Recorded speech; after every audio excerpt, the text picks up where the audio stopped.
Tac. Je pense qu'on va pouvoir attaquer, hein. Sûrement, beaucoup de personnes arriveront probablement en cours de route, j'espère, pendant la petite présentation. Donc, bonjour à tous. Merci de nous avoir rejoints pour ce nouveau séminaire. Donc, aujourd'hui, on a la chance d'accueillir Adèle Menra qui va nous parler d'histoire de vie, de dispersion et d'appariement chez Leptopterus salmonis. C'est un parasite soumis à de fortes pressions anthropiques. Donc, Adèle, c'est une écologiste de l'évolution qui est docteure de l'Université de Montpellier et qui s'intéresse au comportement et aux traits d'histoire de vie des parasites et de leurs hôtes. Donc, elle est actuellement maître de conférence à l'Université de Bergen en Norvège et ses recherches touchent au changement global des interactions entre espèces. Elle travaille d'une part sur les liens entre climat, phénologie et parasitisme chez les oiseaux forestiers et d'autre part sur l'évolution anthropique des parasites. Et c'est dans le cadre du projet Paranthropie qu'elle étudie la réponse des parasites au changement sélectif causé par l'activité humaine majeure qui est la production de nourriture. Donc Adèle, merci beaucoup d'être là aujourd'hui et je te laisse débuter ta présentation. Oui, merci beaucoup surtout à vous de m'avoir invité non seulement et aussi d'avoir bien voulu repousser le séminaire la dernière fois. Donc je voulais juste commencer en m'excusant parce que c'était ça allait pas du tout ce jour-là et maintenant bon, les problèmes se sont réglés. Donc j'avais juste quelques jours très difficiles. Mais maintenant tout va bien. Alors je vois que je commence bien, j'ai oublié de mettre le nom latin en italique, j'ai fait le titre à la dernière minute. Mais voilà. Donc ce que je voudrais vous raconter aujourd'hui, c'est des résultats de nos recherches ici à Bergen qui concernent un parasite qui est en fait le parasite principal des saumons et des salmonidés. Et donc c'est un problème pour l'industrie du saumon, mais nous, en fait, ce qui nous intéresse, c'est plutôt les aspects évolutifs et le fait que justement les élevages intensifs de saumon, ça constitue une sorte d'expérience naturelle énorme d'un point de vue de l'évolution des parasites. Donc je vais essayer de vous parler un petit peu de ce qu'on sait jusqu'à maintenant sur ce système, vous raconter un petit peu le projet en cours, mais comme il est encore en cours, en fait, je ne vais pas pouvoir vous donner toutes les réponses à toutes les questions, j'aimerais bien, mais je vais aussi surtout vers la fin me concentrer sur un des aspects qu'on commence un petit peu à découvrir un peu plus, qui est l'aspect du comportement de ces parasites. Voilà. Donc c'est un parasite, comme j'ai dit, qui est soumis à de fortes pressions anthropiques. Je voudrais juste revenir un petit peu en arrière pour commencer. J'aime bien présenter cette image. C'est en fait une image que j'ai obtenue juste en faisant biodiversité dans Google ou dans l'équivalent. Et donc c'est une image qui présente une sorte de biodiversité. J'ai peut-être pas besoin trop de vous le dire au MUVEGEC, qui est assez simpliste. Mais j'aime bien demander aux gens qu'est-ce qui manque dans l'image. Et il manque pas l'homme, parce qu'en fait l'homme est sous l'arbre, donc je vous le dis tout de suite, c'est pas ça la, la vraie réponse. Et donc ce qui manque en fait, c'est souvent les gens disent il manque les microbes, ce qui est vrai. Ce qui manque en fait là, c'est une représentation dynamique de toutes les interactions. Et en fait quand on réfléchit à ce qui change en ce moment en termes de biodiversité, en fait la partie la plus importante quasiment, c'est la partie interaction qui est en train de changer. Et qui est justement la partie un peu invisible, qui est vraiment pas accessible au premier regard. Et parmi ces interactions-là, les interactions peut-être qui ont le plus grand potentiel à changer le plus vite, c'est les interactions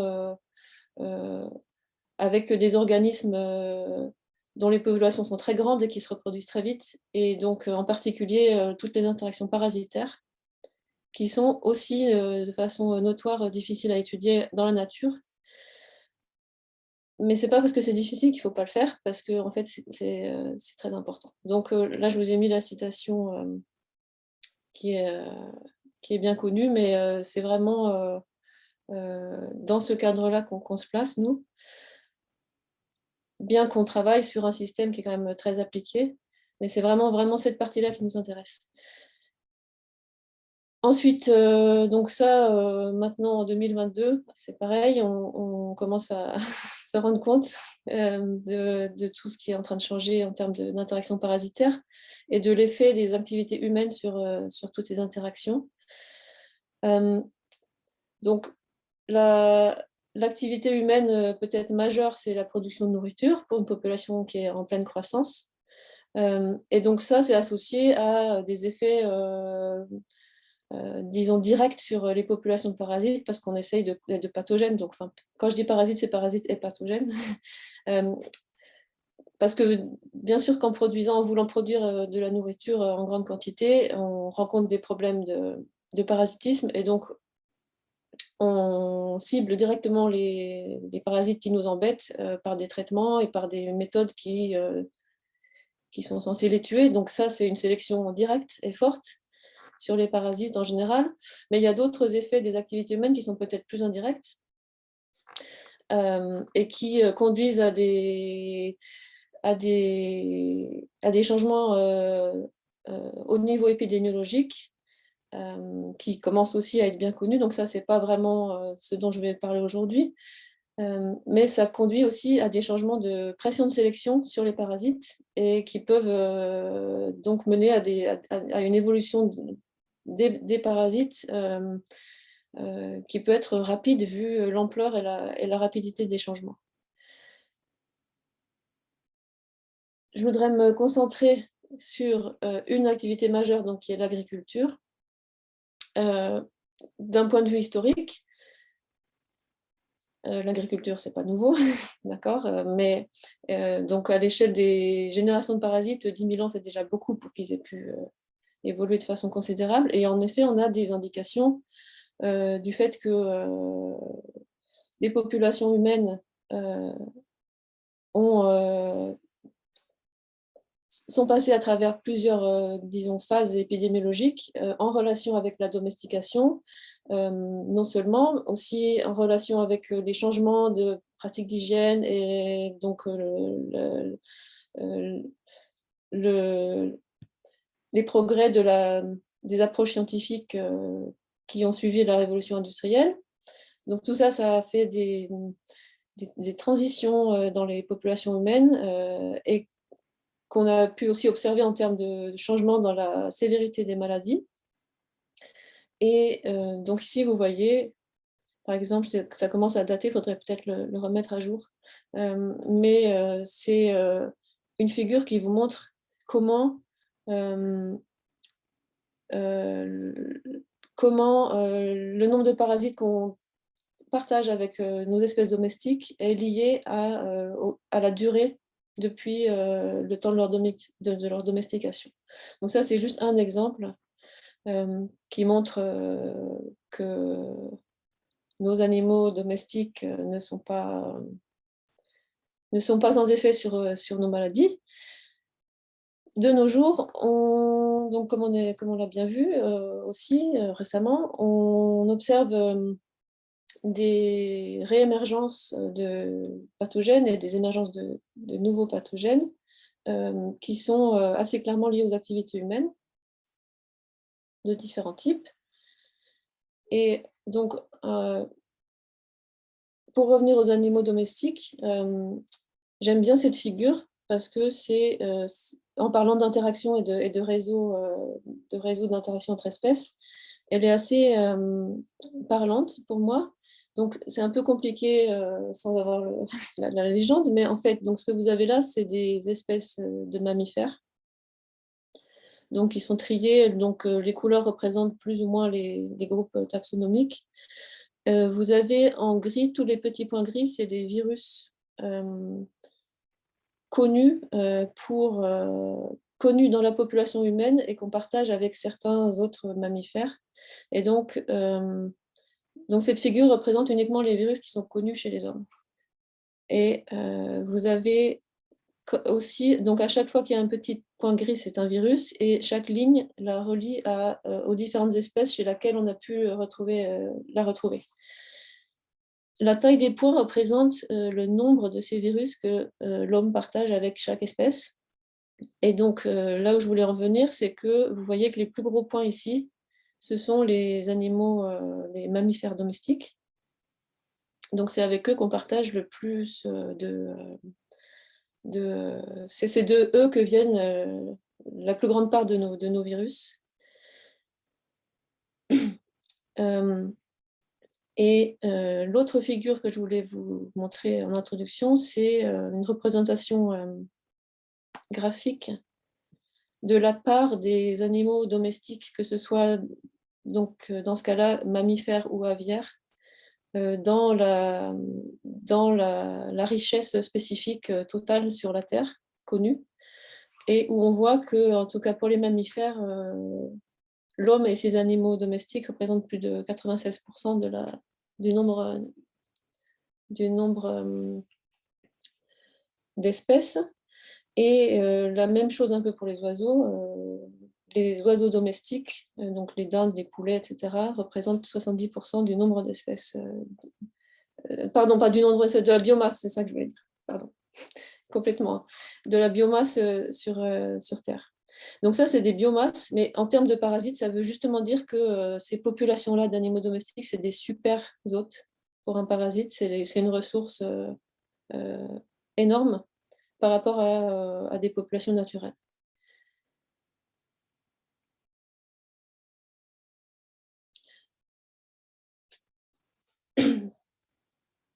Donc d'un point de vue épidémiologique, on s'attend à ce que ça aboutisse à des abondances parasitaires accrues. Là, vous avez un petit peu plus le détail des différentes espèces domestiques et vous voyez que toutes les populations d'élevage sont en augmentation.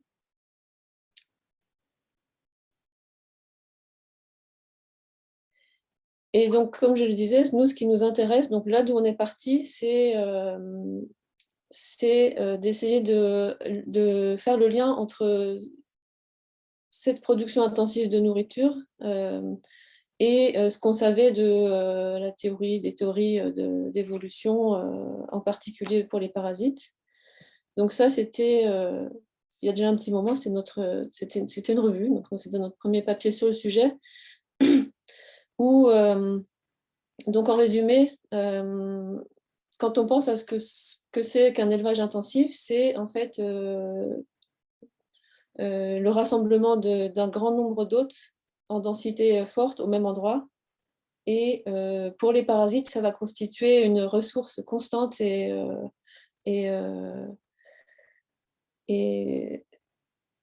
très stable.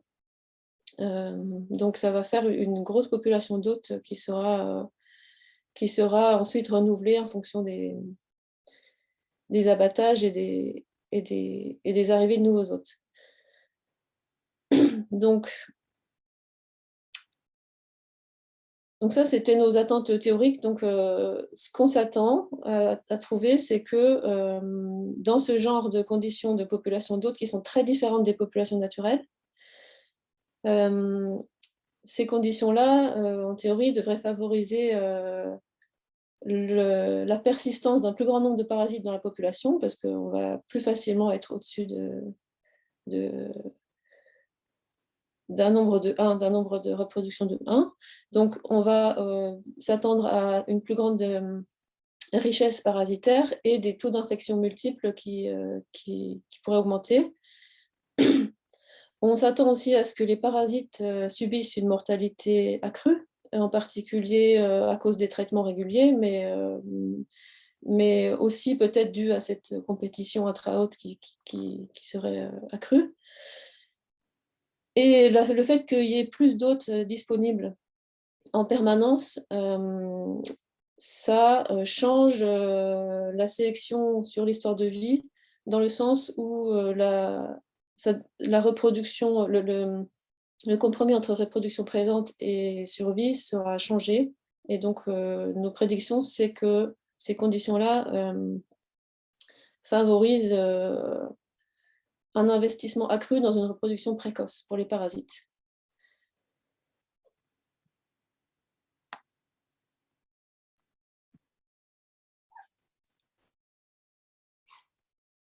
Donc, une fois qu'on avait formulé ces attentes, on a cherché un système où on pourrait tester si c'était le cas ou pas. Et le système qu'on a choisi, puisqu'on est en Norvège, c'est l'élevage intensif de saumon, qui lui aussi a augmenté considérablement et qui continue d'augmenter ces dernières années. Donc, l'élevage de saumon en fait, se passe donc en mer, dans des cages marines qui sont pour l'instant pas isolées du reste de la biodiversité marine. Donc, ça pose aussi tout un tas de problèmes environnementaux. Ce qu'il faut retenir, c'est que les saumons d'élevage sont des souches produites de façon industrielle, mais qu'elles sont encore assez proches génétiquement des saumons sauvages, et ce qui pose aussi des problèmes quand les saumons d'élevage s'échappent, parce qu'il y a des introgressions qui ne sont pas souhaitables dans les populations sauvages. Et le fait que ça soit en milieu aquatique, ça veut dire aussi que les stades de transmission, les larves, vont circuler entre fermes, et donc la population d'hôtes n'est pas seulement limitée à la cage marine, mais à l'ensemble des cages dans la région. Donc ça décuple en fait en plus la disponibilité des hôtes pour les parasites. Et le parasite auquel on s'intéresse, c'est ce qu'on appelle en français le pou du saumon, qui n'est pas un pou, c'est un crustacé, qui est un crustacé copépode. C'est un ectoparasite, donc il va, une fois qu'il a trouvé son hôte, il va se développer dessus, il va devenir mobile sur l'hôte et se nourrir de la peau d'abord, puis du sang du saumon. Cette photo-là, elle n'est pas prise sur un de nos saumons de laboratoire, hein, on n'a pas le droit d'avoir des saumons comme ça, elle est prise d'un saumon capturé en élevage. Et donc, une fois que la peau sera ouverte, ça va aussi ouvrir la porte à d'autres infections et virus, des infections secondaires, et aussi causer un stress osmotique aux poissons. Donc, en termes de virulence pour ce parasite, la virulence du parasite lui-même va être difficile à mesurer en conditions réelles. Donc, ce qu'on va faire, c'est qu'on va le mesurer en laboratoire en prenant des variables dont on sait qu'elles sont liées à la survie des saumons dans la nature. Oui, donc ce parasite, la méthode encore principale pour l'instant, c'est encore les traitements chimiques. Il y en a 3 différents. Donc, depuis le moment où j'avais préparé cette diapo, est-ce que je peux revenir en arrière? Oui. Donc, j'avais écrit résistance double, maintenant la résistance est triple et elle s'est étendue. Donc, ça, c'est d'ailleurs un aspect qui n'est pas étonnant, mais ça reflète la sélection forte sur les parasites. Donc, ça, c'est encore un autre sujet dont je ne vais pas trop parler aujourd'hui, mais il y a une évolution de résistance au traitement qui est attendue et qui est réelle. Et puis, ce parasite, il est vecteur pour d'autres pathogènes. On commence à s'en rendre compte de plus en plus. Donc, ça pose aussi problème à l'industrie pour ça. Mais moi, enfin, bon, les problèmes, les coûts causés à l'industrie, ça explique sans doute pourquoi la Norvège investit de l'argent dans la recherche. Donc, ça me déplaît pas forcément. Mais moi, ce qui m'intéresse surtout, c'est le déclin des saumons sauvages, des populations de salmonides, dont on a montré qu'elles sont dues à ce parasite en partie.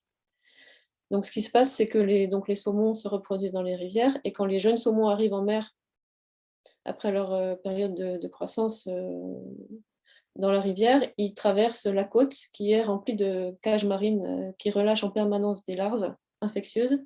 Et donc, ces saumons-là, qui sont trop petits pour supporter des densités de parasites très élevées, vont se retrouver fortement infectés dès leur arrivée en mer, à l'époque où justement ils sont déjà en train s'adapter à la salinité et de faire leur transition vers le milieu marin. Et ça, on sait que c'est une cause de déclin des populations sauvages en Norvège et aussi au Canada. Donc, disons que pour nous, c'est plutôt ça qui nous motive dans notre effort pour comprendre le système plutôt que d'essayer de réduire les coûts pour l'industrie. Mais c'est quand même aussi très important de trouver une solution. Mais c'est pas les parties appliquées, ce ne sera pas forcément nous qui allons les proposer. Donc, juste pour vous présenter en vitesse, on a un parasite avec un cycle direct qui produit des œufs. Donc ça, c'est une femelle adulte. Vous voyez une photo ici. Vous voyez la différence de taille entre femelle et mâle. Et la femelle, donc, produit ses œufs qu'elle extrude, en fait, qu'elle exclut de son abdomen tous les 10 jours. Les œufs restent attachés, mais ils sont indépendants de la femelle, en fait. Ils sont pas, elle n'a pas de connexion physiologique avec ces œufs-là. Ils sont juste attachés à ce niveau-là. Et ensuite, ils éclosent et les larves se développent pour atteindre le stade infectieux, qui est le stade copépodite, ici, avec 2 crochets qui vont leur permettre, quand ils sentent le passage d'un nouvel hôte avec une ombre et un courant aquatique, ils vont, on le voit en laboratoire, ils réagissent très vite en se retournant dans le bon sens. Et donc, à ce moment-là, c'est sans doute très important d'avoir assez d'énergie pour pouvoir faire ce mouvement rapide au passage du poisson pour s'y accrocher. Ensuite, une fois sur le poisson, il reste fixe jusqu'à se développer au stade préadulte ici. Donc, il y a 2 stades préadultes. Et donc, ce sont ces stades-là qui vont ensuite muer une dernière fois pour devenir adultes. Les mâles deviennent adultes environ une semaine avant les femelles. Donc, il y aura une période où il y aura à la fois des mâles adultes sur le poisson et des femelles préadultes. Je le dis parce qu'en fait, on va en reparler plus tard. Donc, à partir de ce système, en fait, on peut le maintenir en laboratoire et on peut mesurer à peu près tous les traits d'histoire de vie, moyennant du travail un peu laborieux et systématique, mais c'est possible. Et donc, ce qu'on sait déjà depuis les études préliminaires, enfin les études précédentes, on sait déjà un petit peu on connaît un petit peu de quelque chose sur leur histoire de vie et leur virulence. On sait notamment que, donc là, on a une mesure de la virulence qui est en fait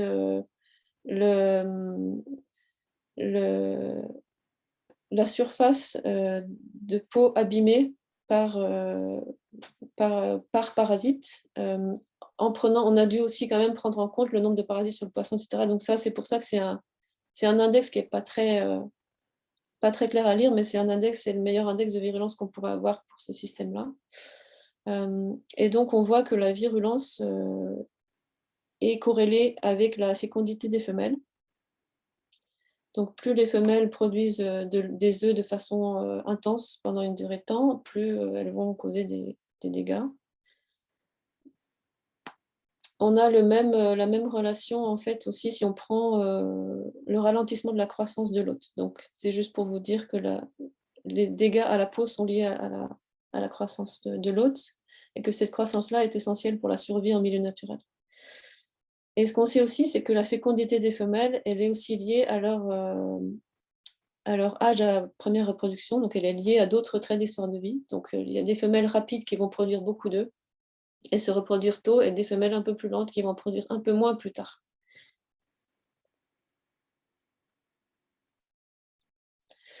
Donc, étant donné qu'on a cette relation entre virulence et histoire de vie chez ce parasite, on a du coup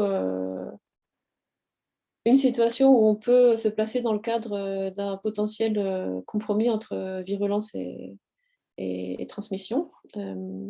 Donc ça, c'est notre cadre théorique général. Et dans ce cadre théorique-là, du coup, on prédit que les conditions d'élevage intensif, qui rassemblent beaucoup d'hôtes au même endroit, en raccourcissant la durée de vie des parasites et en augmentant la compétition entre eux, etc., devraient favoriser des histoires de vie plus rapides et donc des virulences accrues. La première façon qu'on a eue d'essayer de tester si c'était le cas, ça a été de comparer des populations de ces parasites-là, en essayant d'aller chercher des populations qu'on appelle sauvages, c'est-à-dire récupérées sur des salmonidés résidents sauvages, donc des truites de mer, qui sont aussi un hôte pour ce parasite, dans des zones où il n'y avait jamais eu d'élevage et qui sont relativement isolées par les courants marins des zones d'élevage. Donc on a pu récupérer des échantillons de la côte est de l'Écosse et du fjord d'Oslo, qui sont deux zones où si jamais on devait trouver des parasites encore proches du parasite d'avant les élevages, ce serait là qu'on irait les chercher. Bien sûr, il y a sûrement eu des mouvements, etc. Mais ce serait, en fait, on s'attend à ce que ce soit là qu'il y ait les souches encore les plus proches des souches sauvages. Et puis, on a comparé ça avec des parasites de ferme qui ont été soumises à de l'élevage intensif depuis 4 ou 5 décennies. Et donc, l'idée, c'était que si on ramène tout ça en laboratoire et qu'on compare tout en conditions standards, s'il y a des différences, ça pourrait indiquer une évolution des parasites en lien avec les conditions d'élevage. Donc, ce qu'on a obtenu, c'est, en termes d'histoire de vie, on regarde comment la répartition des œufs, la répartition de la fécondité se fait au cours des reproductions successives. Et donc, les parasites d'élevage, en conditions standards, produisent plus d'œufs à leur première reproduction et moins d'œufs ensuite, par rapport aux parasites sauvages. Donc, ce que ça veut dire, c'est que on a un signe que l'histoire de vie des parasites issus d'élevage s'est peut-être décalée un petit peu vers la gauche, elle s'est peut-être accélérée un petit peu, et ils semblent investir plus dans leur première reproduction que dans les reproductions suivantes. En termes de virulence, la surface de peau abîmée est plus élevée, donc ils semblent causer plus de dégâts à leurs hôtes par rapport aux souches sauvages. Donc on a des indications, donc tout ça c'est corrélatif encore, mais on a des indications comme quoi les parasites issus d'élevage auraient des histoires de vie un peu plus accélérées et causeraient plus de dégâts à leurs hôtes. Donc ça va dans le sens de ce qu'on avait prédit, mais c'est corrélatif. Et donc la prochaine étape, c'est ce qu'on est en train de faire en ce moment, c'est d'avoir une approche expérimentale d'évolution expérimentale au laboratoire en population répliquée, où on manipule les conditions de la population d'hôtes et les conditions de la facilité avec laquelle les parasites peuvent infecter leurs hôtes pendant des générations successives. Donc là, on en est à la génération entre 6 et 7. Et le but, c'est d'avoir 10 générations. Donc, on n'est pas encore tout à fait au bout. Et tout en couplant ça avec une approche de capture, marquage, recapture sur les parasites, qui nous permet de suivre individuellement les parasites au cours de 10 générations en population impliquée. Donc c'est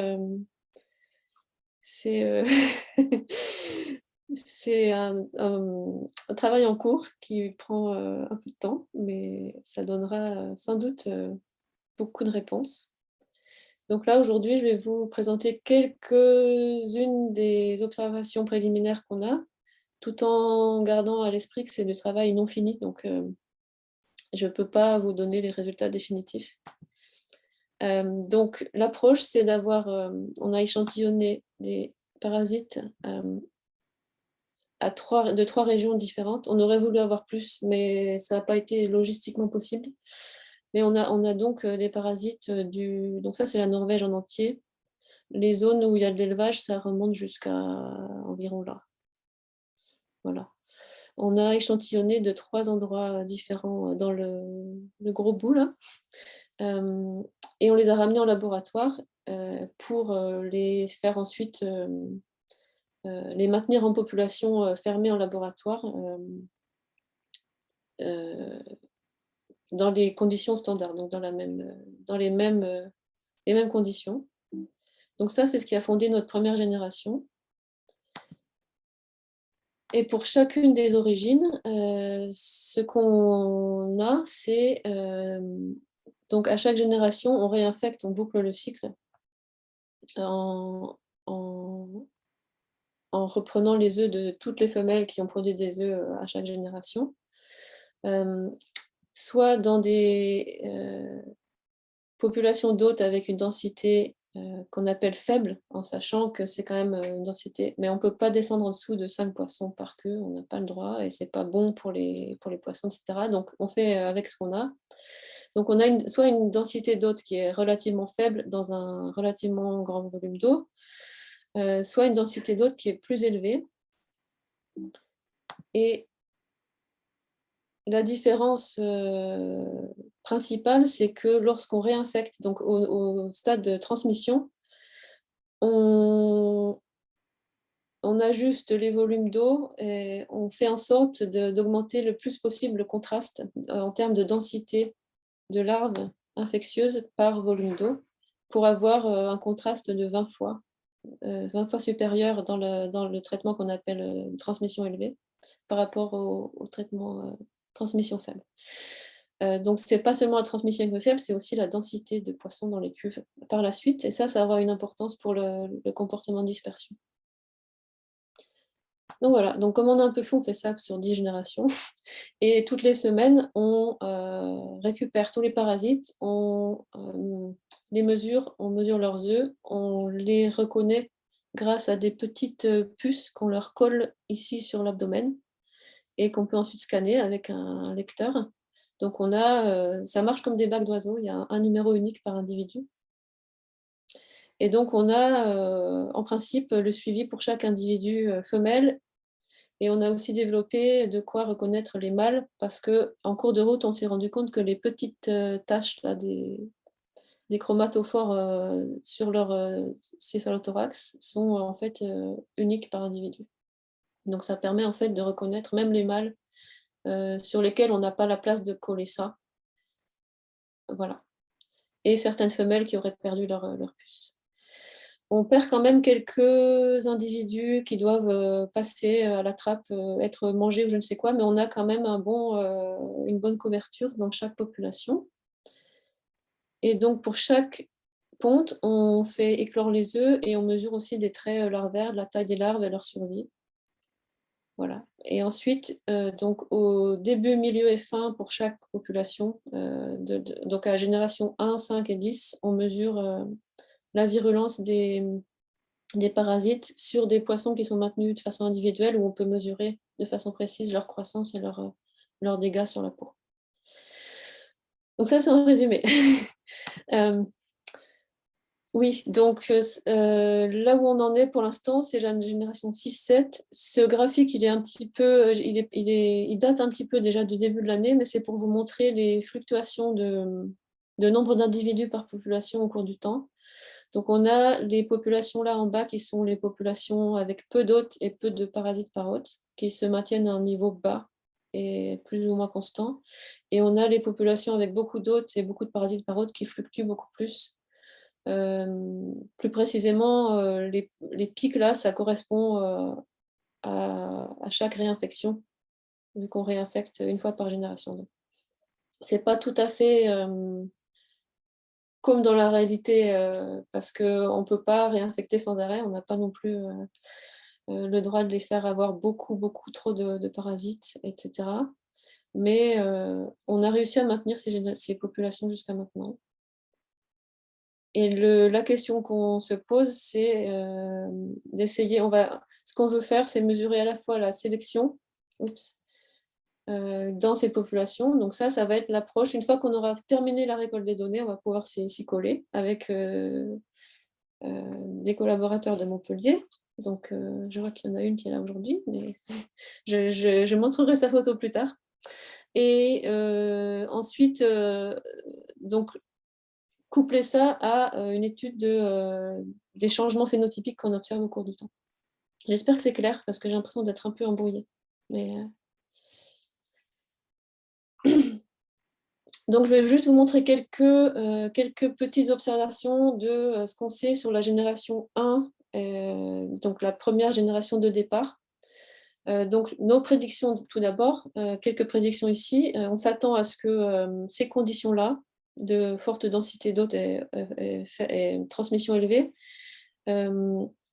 si nos observations sont correctes et si nos prédictions sont correctes, on s'attend à ce que ça aboutisse petit à petit à un âge à première reproduction qui baisse. Donc, la première reproduction se ferait plus tôt. Et ou un investissement accru dans la première reproduction par rapport aux autres. Donc le nombre d'œufs à la première reproduction, on s'attend à ce qu'il augmente. Ensuite, au niveau des larves, notre hypothèse, c'est que ces conditions-là, elles favoriseraient la production de plus d'œufs, mais peut-être plus petits. Parce qu'en conditions où il y a beaucoup d'hôtes autour, ce sont des conditions qui retirent le coût, ça deviendrait moins bénéfique d'avoir des larves qui survivent longtemps, puisqu'il y a des hôtes disponibles quasiment tout le temps autour. Et donc, la survie des larves serait moins bénéfique. Donc, on s'attend à ce que ces deux mesures baissent. Et la virulence, on s'attend à ce qu'elle augmente. Donc, la raison pour laquelle j'hésite un peu là, c'est qu'on vient de faire les deuxièmes mesures de virulence, donc je n'ai pas encore traité toutes les données. Mais je vous dirai un petit peu juste après nos impressions, mais c'est vraiment rien de confirmé encore. Donc, ce qu'on avait au début, donc ça, ce sont les observations qu'on avait à la génération numéro 1, donc les conditions initiales. Et ce qu'on voit déjà, c'est que dès la première génération, donc avant qu'il y ait pu avoir évolution au laboratoire, etc., on avait déjà des différences en termes de traits morphologiques, donc de taille des femelles, et aussi de leur investissement reproducteur. Donc là, c'est la taille de la ponte, donc la longueur de la ponte qui représente plus ou moins la quantité de ressources qu'elles investissent dans chaque ponte. Donc, on voit déjà que rien que la différence d'abondance de parasites semble avoir causé des différences de développement et de reproduction chez les femelles, dont il faudra tenir compte par la suite. On sait aussi qu'il y a des histoires de compétition entre femelles. Donc, on sait que plus il y a de femelles sur un poisson, moins elles vont produire de ça. On le savait déjà. Donc, le fait qu'il y ait plus de femelles par poisson ici peut expliquer pourquoi on observe déjà des différences ici. Au niveau des larves, on n'a pas de différence en taille de larves et pas de différence en termes de leur survie. Je n'ai pas pu mettre toutes les figures ici.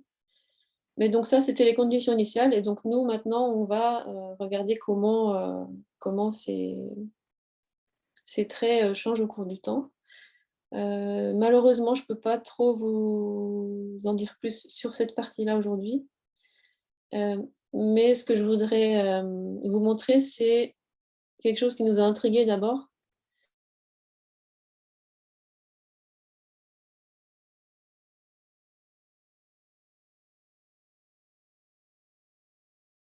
Il y a encore des femelles de la génération 2 qui sont encore en train de survivre, donc on a les données finales de longévité seulement pour la première génération, parce qu'en fait, donc, la première information qu'on a obtenue grâce à cette approche, c'est que certaines femelles survivent très longtemps. Ça, on ne savait pas. Donc, il y en a qui ont survécu plus d'1 an. Donc, on attendait qu'elles meurent pour avoir leur longévité, mais voilà. Elles se sont reproduites très, très longtemps. Donc, dans la population, c'est sans doute ces femelles-là qui ont produit le plus d'œufs au total. Mais bon, entre les deux conditions-là, on n'observe pas de vraie différence de longévité, pas vraiment, pour les femelles. Par contre, pour les mâles, il y a une différence assez nette, où les mâles, dans les conditions où il y a peu d'hôtes, semblent survivre beaucoup plus longtemps que lorsqu'il y a beaucoup d'hôtes. Et en voulant y regarder de plus près là-dedans, on a donc, à partir des photos des mâles, on a pu les identifier, donc on a pu savoir sur quel poisson ils étaient chaque semaine. Et en regardant ça, on a pu obtenir des fréquences de dispersion entre poissons pour les mâles et les femelles. Et on voit que les mâles dispersent beaucoup plus d'un poisson à l'autre que les femelles. Donc ça, c'est le première observation. Et non seulement ça, mais ils dispersent beaucoup plus lorsqu'il y a beaucoup d'hôtes autour. Donc il semblerait que les mâles aient une capacité à bouger et qui bougent d'autant plus qu'il y a des poissons en permanence autour d'eux.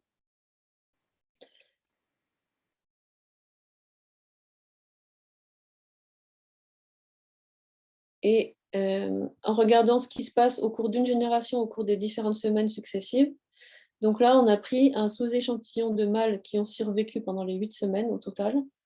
Et pour chaque semaine, on a regardé quelle est la proportion de ces mâles-là qui soit sont restés sur leur poisson, soit ont changé de poisson. Et en regardant, en faisant ça, on s'est rendu compte que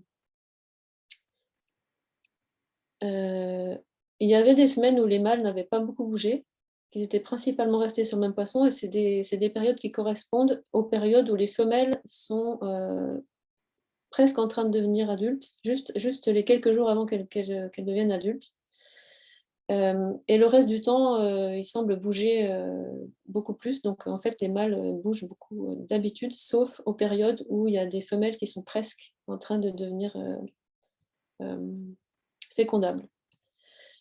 On a un petit, mais c'est pas significatif, on a une petite, un petit creux là, juste après la réinfection, donc quand les poissons sont porteurs de nouvelles petites larves en train de grandir. Mais grosso modo, la dispersion des mâles semble diminuer lorsque les femelles deviennent adultes. Et donc d'après nos photos, donc ça représente les parasites pris sur un poisson à une date donnée. D'après les photos, on voit que ces semaines-là, qui correspondent à la semaine où les mâles sont adultes, mais pas encore les femelles, on observe ceci. Donc on observe que, donc là, tout ça, là, les petits là, ce sont des mâles. Ils ont un abdomen un petit peu comme ça en poire. Et on observe que les mâles sont à peu près tous accrochés derrière une femelle. Donc ça, c'est une femelle qui vient de muer pour devenir adulte, elle a sa taille adulte. Ça, c'est une femelle qui n'est pas encore adulte, ça, c'est une femelle qui n'est pas encore adulte. Donc en agrandi, ça donne ça. Donc on voit que les mâles, avec leur partie buccale, s'accrochent très fortement à l'abdomen des femelles, et qu'ils le font surtout juste avant que les femelles deviennent adultes. Donc ça correspond à une sorte de comportement où les mâles gardent leur femelle pour s'assurer d'avoir accès à la femelle. Et donc, on trouvait ça rigolo, pour être honnête. Donc, on a regardé un petit peu plus ce que ça donnait quand on manipule le sexe ratio sur l'hôte. Donc, on a fait une petite expérience où on a placé des hôtes séparément dans des cuves différentes, avec soit un sexe ratio faible, donc un mâle pour 2 femelles, soit un sexe ratio équilibré, soit un sexe ratio où il y a plus de mâles que de femelles. Et on a trouvé que la durée de ce comportement de mate courting est d'autant plus longue qu'il y a plus de mâles. Donc il y a une compétition mâle-mâle qui s'effectue sur les poissons et qui va affecter la dispersion des mâles entre poissons. Donc les mâles ont tendance à rester plus sur leurs poissons à l'approche de la période fertile des femelles et à disperser autrement, et ils dispersent d'autant plus qu'il y a beaucoup de poissons autour. Donc la dispersion des mâles semble vraiment être adaptive. Mais en sautant d'un poisson à l'autre, ils prennent aussi bien sûr le risque de ne pas trouver de poisson et donc de mourir par manque de nourriture. Donc ça, c'est encore du travail un petit peu en cours. Je crois que j'ai bientôt fini. J'avais promis de revenir sur des aspects de sélection en élevage intensif. Donc, j'ai parlé pas mal des traits qui seraient sous sélection en élevage intensif en termes d'histoire de vie et de virulence. Donc, on s'attend à avoir des changements d'histoire de vie et de virulence. Mais pour avoir la réponse, il faudra revenir plus tard parce qu'on n'a pas encore vraiment une vision très claire. Alors, nos mesures de virulence, on a les premières mesures de virulence et on vient de faire les deuxièmes, donc à mi-parcours de l'expérience d'évolution. Et ce qu'on voit, c'est en fait, bien sûr, c'est pas ce qu'on attendait, mais c'est vraiment préliminaire, donc je voudrais vraiment confirmer ça. Mais ce qu'on voit, c'est qu'en fait, ce serait pas. Donc la virulence a peut-être augmenté, mais c'est pas très net. Mais par contre, c'est l'infectiosité qui aurait beaucoup changé. À savoir que dans le traitement avec pas beaucoup de poissons et où les larves doivent nager plus pour aller trouver leurs poissons, etc., elle serait devenue beaucoup plus infectieuse que dans le traitement où, quand on les infecte, il y a très peu de distance à nager en fait et beaucoup de poissons disponibles. Donc ça, c'est bon, ça, c'est quelque chose auquel on aurait pu s'attendre, mais on ne s'attendait pas à ce qu'il y ait des effets aussi rapides. Mais bon, là, je vous donne juste les impressions du laboratoire, donc c'est pas très, c'est pas statistiquement traité. Il y a des histoires de compétition mâle-mâle sur le poisson qui pourraient être affectées par les densités de parasites et les densités d'hôtes. Donc, ces traits-là, qui ne sont pas des traits d'histoire de vie à proprement parler, mais qui sont plus du comportement et de la sélection sexuelle, c'est des traits aussi qui peuvent être sous sélection changeante lorsque on ramène les hôtes en élevage intensif et qui pourraient avoir des conséquences sur l'épidémiologie, même en dehors des élevages, puisque ça va affecter la dispersion des mâles. Donc, ça peut potentiellement être quelque chose à explorer plus. Et pour finir, je voudrais remercier le MUVEGEC de m'avoir invité, parce que c'est un peu un rêve, moi, de présenter mes recherches au MUVEGEC. Et donc, j'espère pouvoir vous donner les mises à jour plus tard aussi, peut-être dans 2-3 ans. Et donc, oui, notre question, c'est ce qui va nous intéresser maintenant, c'est de savoir comment ces parasites vont répondre au changement sélectif et quelle est la sélection qui va s'opérer sur les différents traits. Et ça, c'est quelque chose que je vais faire avec mes 2 collaboratrices de Montpellier, Anne et Sarah. Et je voulais remercier aussi tous les autres étudiants et collaborateurs qui ont été impliqués jusque-là.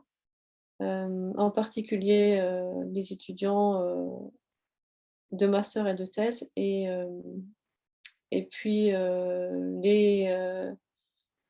les collaborateurs du travail précédent aussi. Voilà. Et j'espère que ça a été assez clair, et si vous avez des questions, j'espère qu'on a encore le temps. Je n'ai pas du tout de montre sur moi, donc oui. Merci beaucoup. C'était une super présentation. C'est vraiment hyper intéressant. Et je trouve que c'est des questions qui sont un peu, qui sont même totalement novatrices. Et vraiment, c'était un plaisir d'écouter ça. Donc, si vous avez des questions, n'hésitez pas, que ce soit à prendre la parole ou à mettre dans le chat. Thierry. Salut Adèle. Salut. Ça fait un petit moment, ça fait plaisir de te voir. Merci beaucoup pour ta présentation. Je suis un petit peu déçu, moi, du taux de participants là, de MIVEGEC, qui peut aussi s'expliquer en grande partie par la tenue d'une conférence internationale sur Aedes albopictus qui se tient en ce moment au Corum à Montpellier. Donc, je sais qu'il y a beaucoup de membres de MIVEGEC qui participent en ce moment. Donc, je m'excuse aussi un peu pour ça. De leur part. Mais ce qui est super, c'est ce que disait Sophie tout à l'heure, c'est que tu nous as permis d'enregistrer, donc je pense que tout le monde regardera ça après à tête reposée. En tout cas, merci pour ta présentation. Alors moi, j'ai tout plein de questions parce que je ne connais pas le modèle et c'est vrai que c'est passionnant, mais je vais t'en poser que 2, 3, peut-être voire 4 si j'ai le temps, on verra. Donc, si j'ai bien compris, vraiment, là, j'ai l'impression que tu as un peu tous les critères qui sont rassemblés pour qu'il y ait du local made competition. Et je me demandais si, de manière naturelle, mais aussi en conditions d'élevage, quel était le sexe ratio finalement de ces femelles? Est-ce que c'est biaisé vers les femelles parce qu'on s'attendrait à ce qu'elles fassent plus de femelles que de mâles dans ces conditions-là? Ou alors je me trompe complètement? Non, il y a plus de... Alors, donc, ça dépend à quel stade tu te situes. Au stade adulte, j'imagine que tu demandes. Parce que ah oui, au stade adulte, parce qu'en fait, j'ai l'impression que donc, les mâles déjà ils dispersent. Si j'ai bien compris, il y a des chevauchements de génération sur un même poisson. Ils tendent quand même à rester, après la ponte, ils ne se barrent pas tous, ils restent quand même sur le même poisson. Donc tout ça, ça fait des critères qui favoriseraient le concept du local made competition d'Hamilton, et du coup on s'attendrait à ce que les femelles investissent plutôt dans la progéniture femelle dans ces conditions-là. Je ne sais pas si c'est quelque chose que vous avez mesuré dans les sexes ratios. On n'a pas mesuré ça encore, on pourrait. Alors le sexe, on ne peut pas distinguer le sexe sur les larves jusqu'au stade préadulte, en fait. Mais à partir du stade préadulte, on peut avoir le sexe. Donc, oui, effectivement, non, mais c'est à ça que je pensais aussi. On n'a juste pas encore eu le temps de te regarder. Alors, ce qu'on sait, c'est que... et en plus, ils sont un peu décalés dans le temps, donc il faut regarder... Ouais, regardez ce qui est les comparable. femelles sont un peu en retard. Non, ou c'est le contraire. Les femelles sont en retard. En retard, ouais. Mais ce qu'on sait, c'est qu'il y a légèrement plus de mâles au moment où ils sont adultes par rapport au nombre de femelles au moment où ils deviennent adultes, mais qu'il y en a une partie qui disparaît très vite. En fait. Et c'est ça. Est-ce que finalement, vous ne pourriez pas juste récupérer cette colonne d'œufs que tu montrais là, puis faire de la génette dessus, quoi? Oui, on pourrait. En théorie, on pourrait. Ouais. On a les échantillons de larves de toute façon, donc on pourrait faire ça sur les larves déjà écloses. Ce serait super intéressant parce qu'il semblerait que ça puisse émerger comme un modèle parfait d'étude de ce genre de phénomène, quoi. Mais alors, oui. Mais oui, mais en fait, il faudrait qu'on en discute. Parce que, en fait, donc, ouais, étant donné que les mâles bougent beaucoup plus, c'est sûr. Oui, il faudrait regarder vraiment, ce serait presque à modéliser, en fait. Parce que les femelles investissent plus dans leur progéniture femelle, ça pourrait se traduire par soit des... On ne sait pas encore si la taille des larves, par exemple, si la taille des œufs et donc la taille des larves est liée à leur succès plus tard. Il y a tellement de choses qu'on ne sait pas encore, mais il y aurait beaucoup de choses à regarder dans cette direction-là, oui. Faudrait voir, l'image totale. Ouais. Et toujours lié au sexe, vous observez des différences de virulence induites par les mâles et les femelles copépodes? Oui, c'est surtout les femelles en fait qui causent la virulence. C'est ça, hein. Les mâles ne mangent pas beaucoup, ou en tout cas s'ils le font, ils sont pas très... Non, les mâles, en fait, c'est surtout les femelles qui cherchent le sang, qui ouvrent et qui se rassemblent ensuite autour d'une plaie saignante. Il y a aussi autre chose, pendant qu'on y est, c'est que donc, pendant toute la période où les mâles sont accrochés aux femelles, ils ne mangent pas, parce qu'ils ne peuvent pas faire les deux. Donc il y a aussi plein d'aspects là de... Bon, ouais. Et dans tous les graphes que tu as montrés, les résultats, là, les données de virulence, elles sont corrigées par le nombre d'individus qu'il y a sur l'autre, j'imagine, puisque vous mesurez des surfaces de... Vous divisez par le nombre de copépodes qui... c'est pour ça qu'on a un espèce d'index qui n'est pas très parlant, mais c'est pour ça, en fait. C'est parce qu'il faut corriger pour... Et puis, très rapidement, deux autres petites questions. Alors, que ce soit la première expérience de virulence où tu nous montres que, alors je crois que c'est plus la reproduction est précoce, plus les dommages infligés sont importants, etc. Donc là, c'était pas du tout ta manip d'évolution expérimentale, celle-ci, mais même la manip d'évolution expérimentale, je me suis demandé, mais quel poisson vous utilisez? Alors, je sais qu'en introduction, tu as dit que la diversité génétique entre les populations sauvages et élevage, elle est finalement pas si différente, quoi. Je veux dire, c'est à peu près homogène, il semblerait. Mais il me semble quand même que le choix des saumons que vous allez sélectionner pour vos manips me semble quand même important par rapport à ces résultats que vous obtenez, je ne sais pas. Oui, donc on a des saumons en laboratoire qui sont les mêmes qui viennent du même producteur que l'un des fournisseurs des fermes. Donc, c'est des saumons d'élevage plutôt. Mais on avait aussi fait dans le temps, et on pourrait le refaire maintenant aussi, quand on aura un petit peu le temps libre, après cette grosse manip. On a aussi la possibilité d'avoir des... Le problème, c'est qu'il faut avoir ces animaux-là en laboratoire. On peut pas... Et on a aussi la possibilité d'avoir des truites de mer qui sont l'hôte alternatif. Donc, on avait fait ça il y a quelques années. Et on avait trouvé aussi quelques petits, mais c'était vraiment pas significatif, mais il faudrait retester maintenant, des petits signes que les infectiosités diffèrent en fonction de l'origine des parasites et de l'origine des poissons. Donc, il y aurait peut-être un petit peu aussi... Ça, c'est à mon avis un paramètre super important parce que sinon, on pourrait te dire que c'est un facteur confondant. Tu dis, par exemple, qu'ils sont plus virulents sur ces hôtes-là parce qu'ils sont dans des densités plus importantes d'élevage, etc. Mais ils sont peut-être tout simplement ont une histoire coévolutive et donc sont adaptés un petit peu plus à ces saumons-là. Tu vois où je veux en venir? Oui, je vois tout à fait où tu veux en venir. Il n'y a pas d'expérience parfaite. Mais alors, non, si l'expérience parfaite, ce serait de faire des infections croisées total full factorial design où tu prends, mais comme tu viens de le dire, tu as répondu à la question, c'est chaud de prendre des saumons naturels et de les amener dans ton labo, quoi. Ils seraient moins bien adaptés et ça va être compliqué. Et puis, on a aussi une certaine compétition pour la place. On ne peut pas prendre plus que 2 salles entières. Les collègues ne vont pas trop apprécier. Oui, alors, et en plus, bon, on est bien conscient aussi que cette manip-là, c'est pas censé mimer les conditions en élevage non plus, parce que c'est pas possible de toute façon. Mais ce qu'on veut vraiment regarder, c'est l'effet, c'est de tester si les densités, le niveau de transmission aboutissent à l'évolution à laquelle on s'attend. Mais je suis d'accord que... Et puis, si Sophie me permet, une toute petite, vraiment rapide, c'est est-ce que les saumons, ils pratiquent des comportements hygiéniques? Est-ce qu'ils s'épouillent, tu sais, comme les chimpanzés, avec ces trucs-là? Pas les uns les autres. En fait, c'est pas vraiment des poissons qui sont adaptés à la vie en grosse société, hein, d'habitude.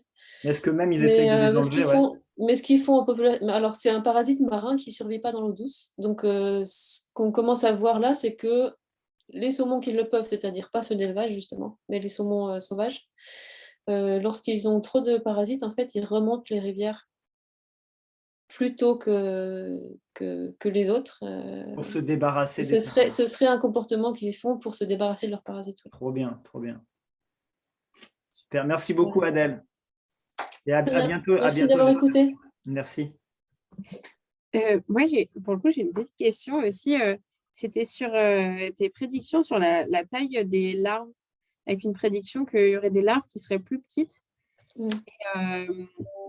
Et le fond de ma pensée, c'était que je me suis dit, souvent, en trait d'histoire de vie, des larves plus grosses, c'est des larves qui se reproduisent des fois plus tôt, quand ils ont atteint le stade adulte.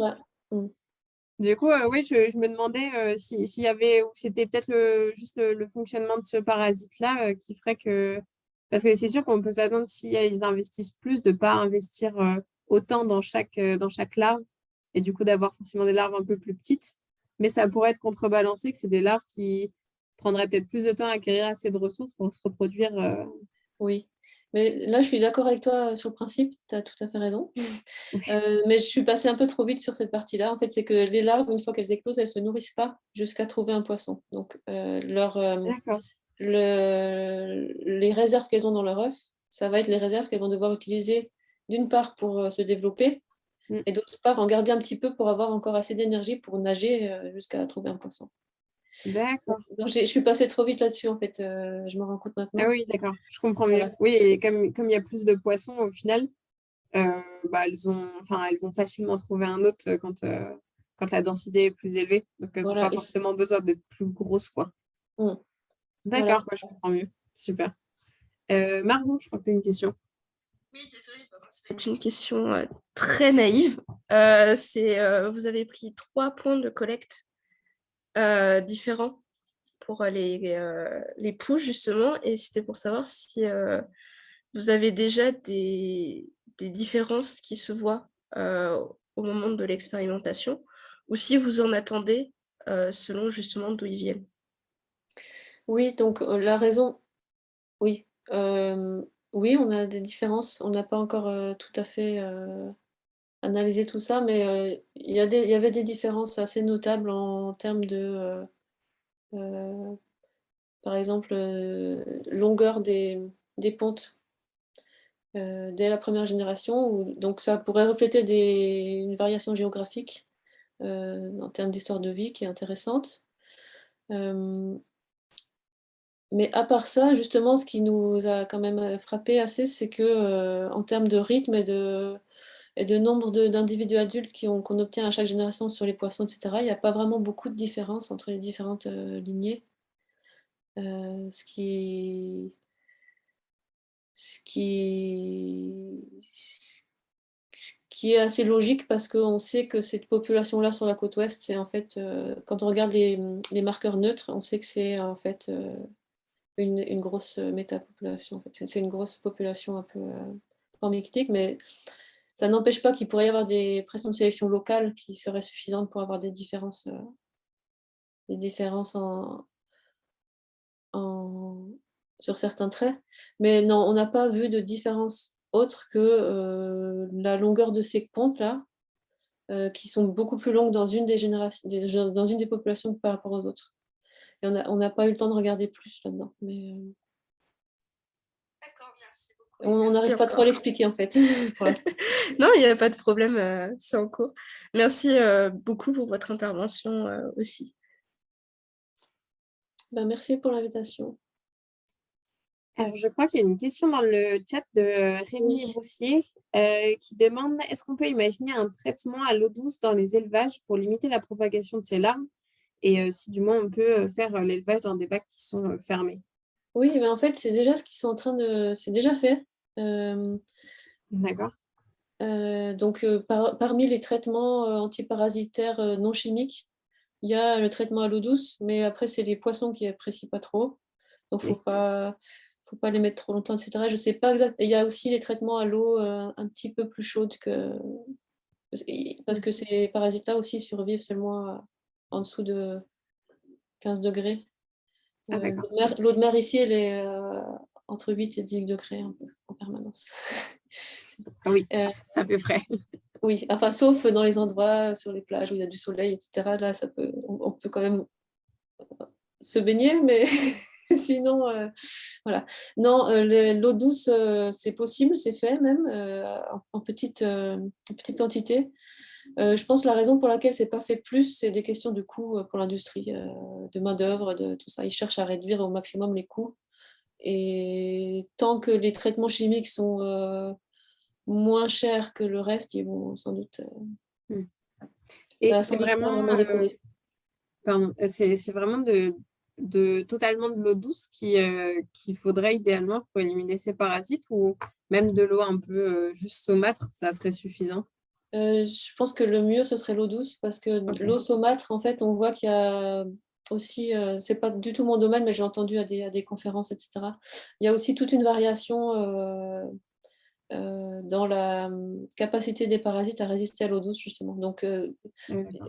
et c'est sans doute aussi parce que ils sont adaptés ici à la vie dans les fjords où la salinité varie. C'est pas uniquement marin, c'est un peu saumâtre aussi par Ah oui, endroit. Et en fait, si on utilise de l'eau saumâtre, il y aura une partie des parasites qui survivront et du coup, ça va justement sélectionner oui. pour ça. Donc, Ah oui, pas idéal. mm.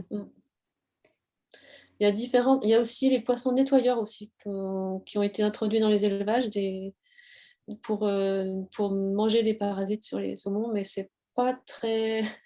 Ça Ça marche fonctionne pas pas. terrible. Disons que en fait, pour ces poissons-là, c'est un peu terrible en termes de bien-être animal. Ils se retrouvent un peu écrabouillés entre les gros saumons et ça cause d'autres problèmes, donc c'est pas très populaire non plus comme méthode. Ouais, c'est pas encore la meilleure solution, quoi. Non. D'accord. Et j'avais une dernière question. Du coup, les élevages de saumon qui sont faits dans des cages, enfin, pas, des cages communicantes hein, en termes d'eau, qui sont faits en pleine mer, mais ils sont quand même du coup relativement proches des côtes. Et c'est ça qui pose un problème pour les saumons qui font la transition de l'eau douce à l'eau salée. C'est là qu'ils récupèrent tous les parasites au final, si j'ai bien compris. Oui, c'est là où ils récupèrent la plupart. Et est-ce que ces cages, du coup, elles n'auraient pas plus intérêt à être un peu plus loin un peu plus loin des côtes pour, entre guillemets, pas parasiter et contaminer des saumons qui sont encore jeunes, quoi. Oui, sûrement. Mais là encore, c'est une question de coût C'est une question de pour les coût. éleveurs. Ouais. Il faut qu'ils soient connectés à la côte parce qu'ils ont besoin de tirer des fils d'électricité, de l'eau, etc. Ah oui, Donc, d'accord. ils sont souvent près des côtes parce qu'ils ont besoin de pouvoir accéder depuis la côte. Ah Donc oui, mais il y a beaucoup de choses qui sont expliquées par des questions de réduction des coûts. oui. Oui, bon. C'est une grosse industrie, hein. C'est la deuxième industrie du pays, donc derrière Ah le oui, pétrole. d'accord. Donc Ah oui, c'est énorme. c'est gros. Mm. On peut pas trop, avec nos petits conseils scientifiques, influencer beaucoup de choses là. Ouais, il y a énormément de contraintes à prendre en compte, quoi. Mais bon, on essaye, mais Ah, c'est pas moi la mieux déjà placée pas pour mal. ça, de toute façon. Oui. Sinon, Ouais, dans les méthodes antiparasitaires, c'est ça que je voulais te demander, ouais, c'était ça. Est-ce qu'il y a des ectocides genre ivermectine, des choses comme ça? oui, c'est un des trois. Il y a zut, je me souviens plus du nom. Oui, il y en a trois principaux. Donc, il y a non, c'est de l'hémamectine, Ok. du benzoate d'hémamectine. Ouais, c'est les mêmes classes de molécules. Ouais. Voilà. Zut, je n'arrive plus du tout à retrouver le nom de. Mais dans tous les cas, il y a il y a eu développement de résistance aux trois, donc ils essayent Ah, maintenant de combiner, Bon, je ne veux pas résistance trop enregistrer. chez le copépode, il y a de la résistance? Comment? Chez le copépode, il y a eu évolution de la résistance Oui, contre ces oui, oui, molécules. oui, Ça, oui, c'est oui. intéressant parce que c'est des classes de molécules qui sont utilisées depuis très longtemps contre l'onchocercose pour les parasites intestinaux et en Afrique notamment. Et il n'y a jamais eu d'évolution de la résistance chez ces parasites intestinaux, mais également, de manière concomitante, ça a un effet très négatif sur les ectoparasites type moustiques, glossines, etc., qui viennent se gorger de sang sur ces animaux ou sur ces gens qui ont été traités avec ces grandes classes de molécules, dont l'ivermectine. Et jusqu'à maintenant, il n'y a jamais eu d'évolution de résistance à l'ivermectine chez les moustiques aussi également. Donc, ce serait intéressant de faire le parallèle entre le copépode, de voir les mécanismes de résistance qu'il a développés et pourquoi ça n'a pas évolué chez des groupes phylogénétiquement distants. On parle des moustiques, on parle de vers intestinaux, mais c'est intéressant. Mais je peux t'envoyer, parce que ça, il y a quand même un gros groupe à Bergen qui n'est pas intéressé trop par l'évolution, mais qui est plus Ouais. intéressé par ces aspects-là. Je peux t'envoyer un article récent qu'ils ont, enfin plusieurs même, où ils ont décrypté les mécanismes de résistance, les gènes de résistance au niveau moléculaire. Ouais, ça m'intéresse, ouais, parce que à Mivegec, on a pas mal de gens qui travaillent sur ces molécules pour la lutte contre le paludisme et contre d'autres maladies vectorielles, et ça peut les intéresser, ouais. Si je me souviens bien, la conclusion, c'était que il y avait déjà des allèles présents dans certains endroits à très faible fréquence. D'accord. Justement, il y a eu sélection du coup. Sélection de ces génotypes-là, déjà Voilà. préexistants. Ouais, donc, il y avait Ouais. des dispositions déjà. Ouais, c'est intéressant, super intéressant. Merci à